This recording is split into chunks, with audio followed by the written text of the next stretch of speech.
మొత్తానికైతే పరిస్థితి ఇక్కడ చూస్తే చాలా ఉధృతంగా ఉంది. రాష్ట్రంలో అంటే తెలంగాణలో మళ్ళీ రెండో ప్రభుత్వం ఏదైతే కాంగ్రెస్ ప్రభుత్వం వచ్చినప్పటి కానించి రేవంత్ రెడ్డి తీసుకున్నటువంటి నిర్ణయాలు చాలా ఇబ్బందికరంగా ఉన్నాయని చాలా మంది చెప్పడం జరుగుతోంది. ఇప్పుడు స్థానిక సంస్థల ఎన్నికలు ఉన్నాయి. ఒకవైపు నర్సాపూర్ అడవులు అంటే అందరికీ తెలిసినవే, చాలా వన్యప్రాణులతో ఉన్నటువంటి అడవులు. దాని చుట్టూ కూడా చాలా గ్రామాలు ఉన్నాయి. అక్కడ అందరూ కూడా అగ్రికల్చర్ ల్యాండ్ లో కూరగాయలు పండించుతారు. అక్కడ పండించిన కూరగాయలన్నీ కూడా సిటీకి వస్తాయి. సో ఈ రోజు ఆ పరిస్థితులన్నీ కూడా కనుమరిగే పరిస్థితి కనబడతా ఉంది. ఎందుకంటే దాదాపుగా 152 ఎకరాల్లో ఈ డంప్ యార్డ్ పెట్టడం అనేది అక్కడ ఉన్నటువంటి వాతావరణం మొత్తం కూడా కలుషితం అవుతుంది.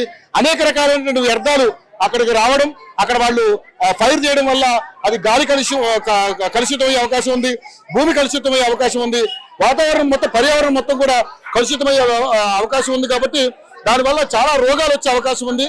సో ప్రజలందరూ కూడా ఇప్పుడు ముక్తకంఠంతో ఒకటే మాకు డంప్ యార్డ్ వద్దు, మా అడవే మాకు ముద్దంటూ వాళ్ళు చాలా ఇదిగా మాట్లాడుతున్నటువంటి పరిస్థితి.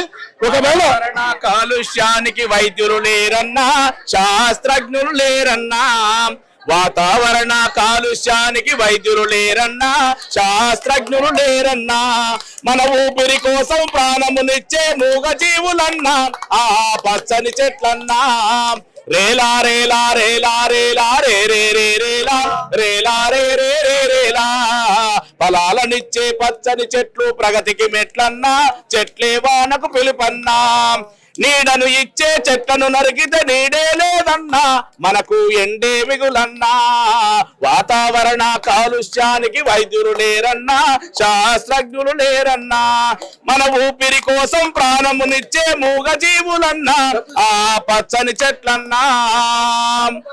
మరి ఈ గాలి కలుషితమవుతుంది, ఈ నేల కలుషితమవుతుంది. పర్యావరణాన్ని పరిరక్షించే దిశలో ఉన్న ప్రభుత్వాలే నేడు డంప్ యార్డ్ పేరుతోటి చెత్త చెదారాన్ని మా ప్రాంతానికి తీసుకొచ్చి పర్యావరణాన్ని పాడు చేస్తే మరి జీవరాశులు ఎట్లా బతుకుతాయి?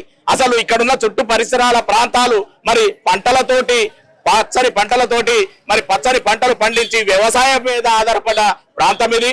మరి వ్యవసాయ కూలీలు నిజంగా చాలా మంది వ్యవసాయాలు కలుషితమైతే మరి మీరు తినే తిండి ఎట్లా తింటారు? ఇక్కడ నుంచి కలుషితమైన ఆహార పదార్థాలు మీకు వస్తే మీ ఆరోగ్యాలు కూడా సరిపోతాయి. తస్మత్ జాగ్రత్త. నాయకులారా ఒకసారి ఆలోచించండి, అధికారులారా ఒకసారి ఆలోచించండి.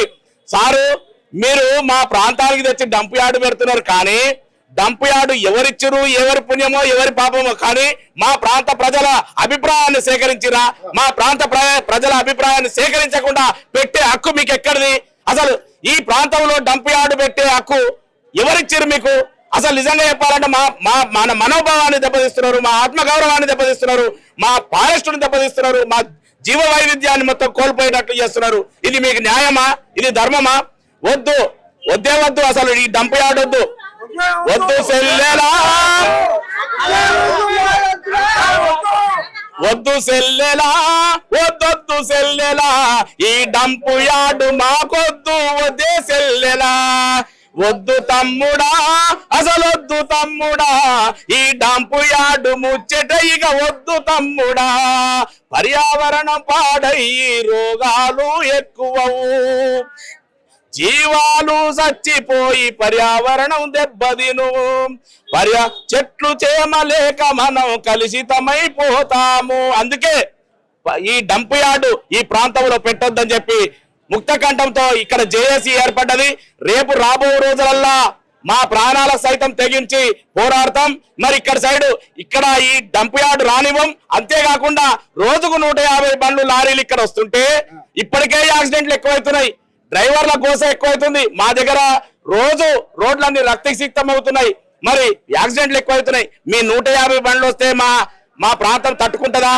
మరి రోజు యాక్సిడెంట్లతోటి మరి మేము చచ్చిపోవాలా బతకాలా? మీరు ఆలోచించాలి కదా.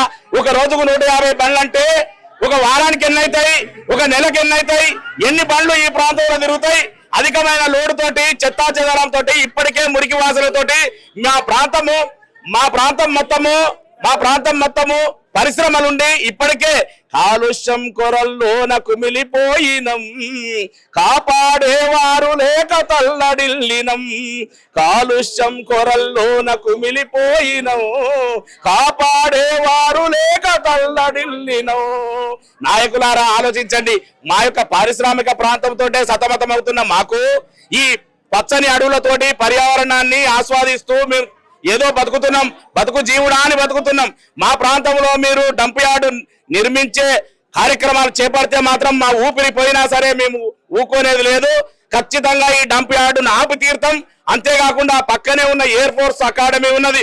ఎయిర్ ఫోర్స్ అకాడమీ పైన పోయే ట్రైనింగ్ సెంటర్ ఏదైతుందో ఏరోప్లేన్లకు గద్దలు కాకులు అడ్డమైతే మరి ఆ యాక్సిడెంట్లు అవి ప్రమాదం బారిన పడే ప్రమాదం ఉన్నది. కాబట్టి మీరు ఇకనన్నా ఈ డంప్ యార్డు నిర్మాణాన్ని తక్షణమే నిలిపివేయాలని చెప్పి కోరుకుంటున్నాం. కానీ ప్రజాపాలన అంటున్నారు, మరి ఇది ప్రజాపాలన లాగా అనిపిస్తుంది. ఎలా అనిపిస్తుంది మీకు? అసలు ప్రజాపాలన కానే కాదు. ఇది ప్రజాపాలన అనే ముచ్చటనే లేదు. ఎందుకంటే ప్రజల అభిప్రాయం సేకరించకుండా డంప్ యార్డు పెడితే ప్రజాపాలన ఎట్లయితది? అసలు అధికారులు ఎవరెవరో కుమ్మక్కయి మా మీద ఈ బురద చల్లుతున్నారు. ప్రజాపాలన ఎట్లయితది? ఎవరి పాలన ఇది? ఎవరికి వచ్చిన పాలన? ఎందుకు వచ్చిన పాలన? ఎవరి కోసం ఈ పాలన? ప్రజాభిప్రాయం సేకరించకుండా డంప్ యార్డు పెట్టడం అనేది చాలా పెద్ద నేరం.